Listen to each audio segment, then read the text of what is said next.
with us right now, Michelle Prince. Michelle, you are found on the web at michelleprince.com. Michelle, you're a well-known speaker. You're a well-known author. Thank you so much for joining us. Hey, Josh, thank you for having me. I'm excited to be here.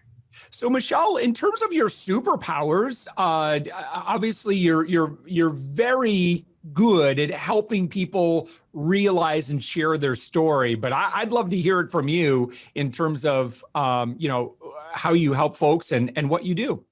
Absolutely. Well, yeah, I do love helping people to find their story, but it's more than just your story. You know, it's how do you use your story to really build your business, build your brand. I call it the power of authority, and it's a little bit of a play on words. You can't spell authority without author, and so it's one of the ways that individuals and businesses can really find out a little bit more about their story, and how do you share that with those people to connect with to hopefully grow your business and make a difference. Yeah. And so, Michelle, how did you find yourself in this role? I never decided I was going to sit down and help people to publish books. It really naturally happened because about 12 years ago, I wrote my first book, and I literally wrote this book only to just, for a goal for myself. I wanted to just write it for me, no intention of doing anything with it. But I saw firsthand that being published, not necessarily even what the book's about, but just being a published author opened all of these doors for me to speak and coach and do seminars. And then eventually, not shortly after, realized that I had an opportunity to help people to do the same thing. And so that's when we started the publishing company. But I wish I could say I had a grand plan to, but this kind of organically happened. Yeah. And what does it take to become a publishing company? Well, all it does is, literally just helping people to publish their books. So there's, so many different ways to get to the end result these days. And so part of what my company does is either help individuals to self-publish and go down that route, or if they want to do a different, done for you hybrid route, or if they need help and assistance in navigating the traditional route. Yeah, excellent. So, and you have a connection to Zig Ziglar, right? Yes. Very grateful. I began my career actually with him. I met him at 18. My parents kind of forced me to go to his seminar. Wow. But it was so life-changing for me. And I even said to him that day, I was like, I'm going to work for you one day. You just wait and see. And it was literally about 5 years to the day after I graduated college, I ended up working for him in the corporate office. And so that was kind of the launch of my career. Wow. Yeah. And what are like some of the biggest impacts that Zig has had on your life? Like, how does that help design who you are today and how you show up in the world? Yeah, great question. So it's so much, it's just kind of in my DNA now, because at 18, I was so young when I was exposed to all this. But, being a part of an organization that truly is just designed to make people better and to help them to grow their personal life, professional life it was just incredible.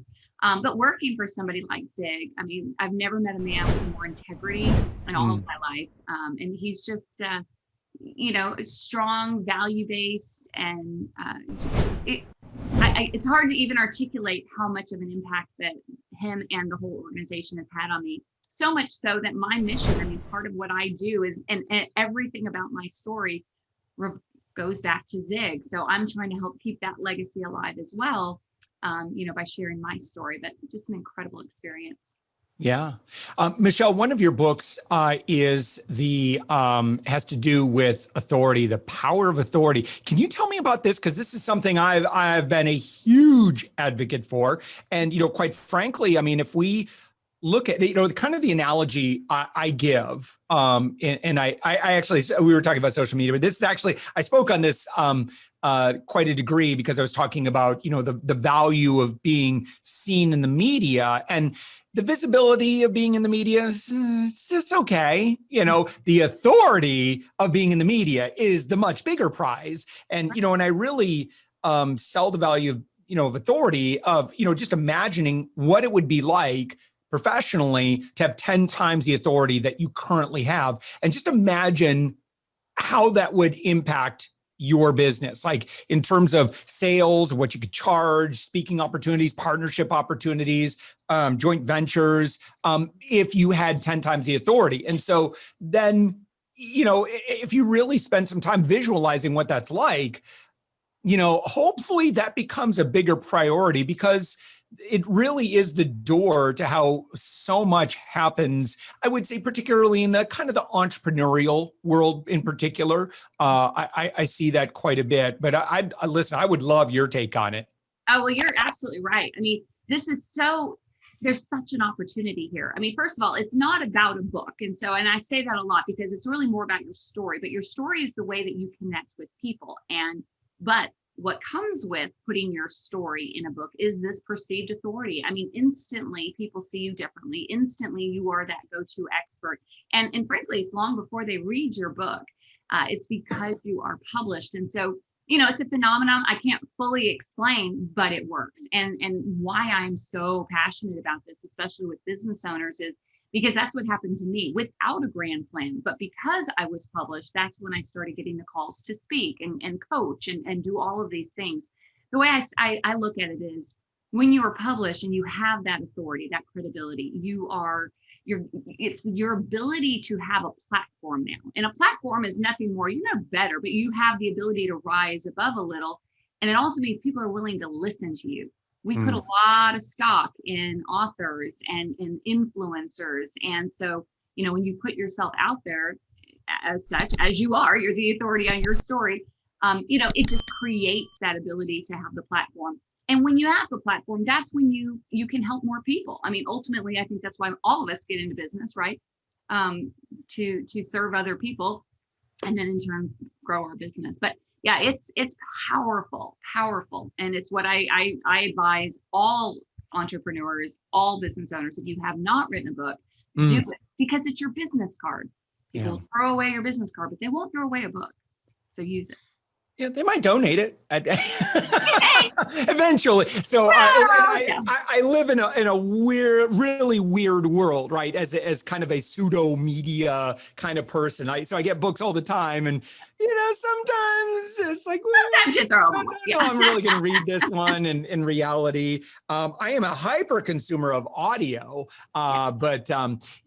So tell me about how to effectively, if you're going to have a book, how do you effectively use that book?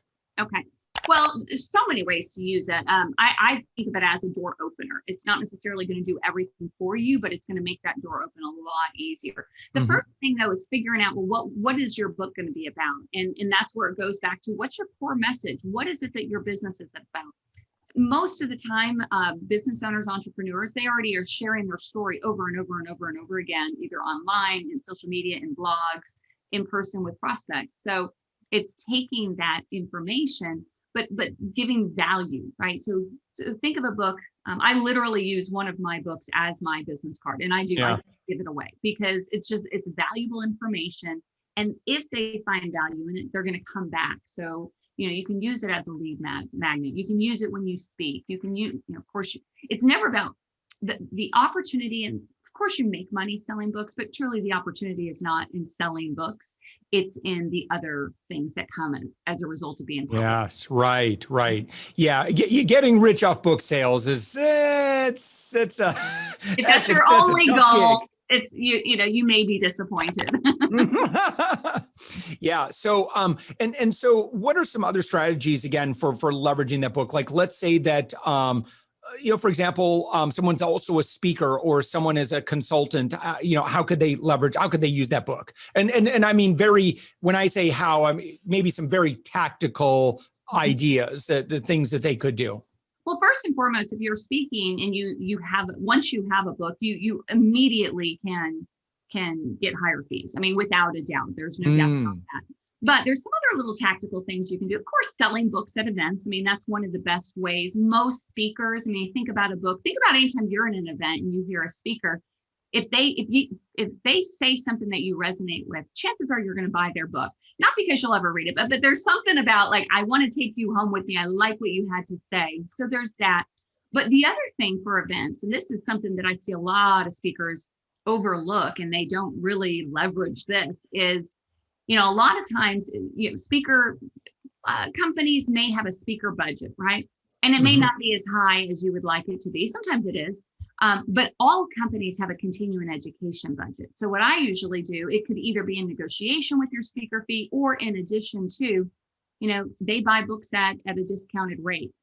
As part of my contracts, no matter what my fee is I give them the opportunity to buy my books in bulk for people in the audience at a discounted rate, or they allow me the opportunity to sell them at retail. But putting that in the agreement up front just plants the seed. So you're not just hoping you're going to move books at an event. You're guaranteed to if they're getting them up front. And so that's an opportunity there. Podcasts, as you know, one of the best ways to really leverage being an author is getting on podcasts, whether you have your own or not. Being a guest on a podcast is an incredible way, right? Because it's all about your message, as you know. Yeah. Listen, you're singing my song right now. I know. Right. But you wouldn't bring just anybody on your podcast, nor would anyone else. But when you have, there's something magical that happens when you are published, because in the media, podcast world, and speaking world, it's a perception that you must have something to say if you have a book. And so, of course, you have to back that up and be credible. But it's just a great opportunity. And I love podcasting. I think that's one of the best ways to get your message out there. But book is usually the way that gets you there. Yeah, I can see that for sure. So Michelle, who do you work with, and do you work with aspiring authors? Is that the best way to say who you work with then? Yes, I do. So kind of pretty much two sides of the coin. Business owners, entrepreneurs, that realize that their book is their business card and they want to grow their business, leverage it, or possibly build a business.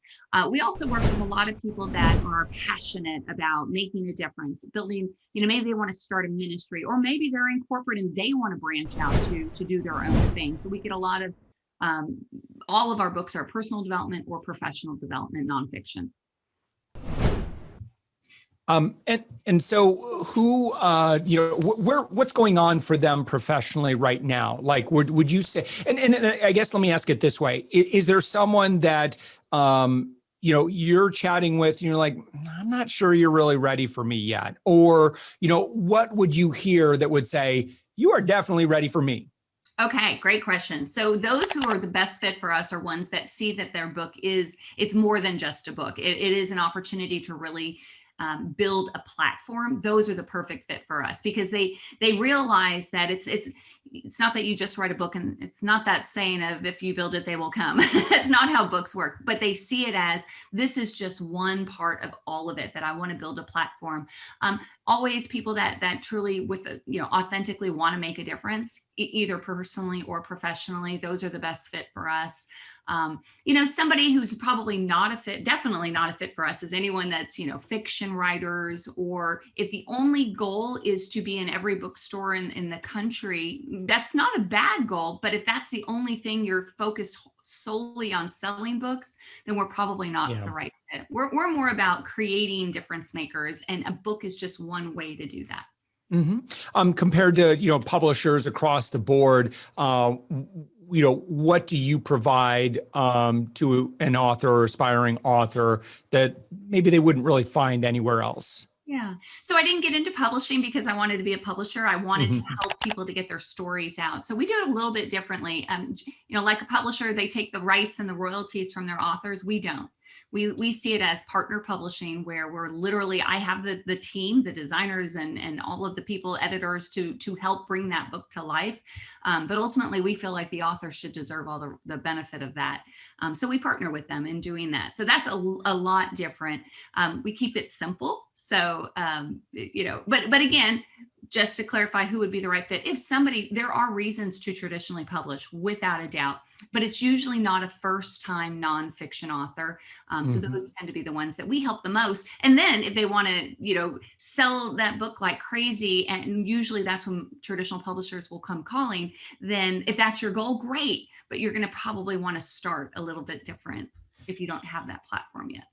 Let's break out the crystal ball. And we're gonna gaze into it now. And you're looking at the publishing world 5 years from now.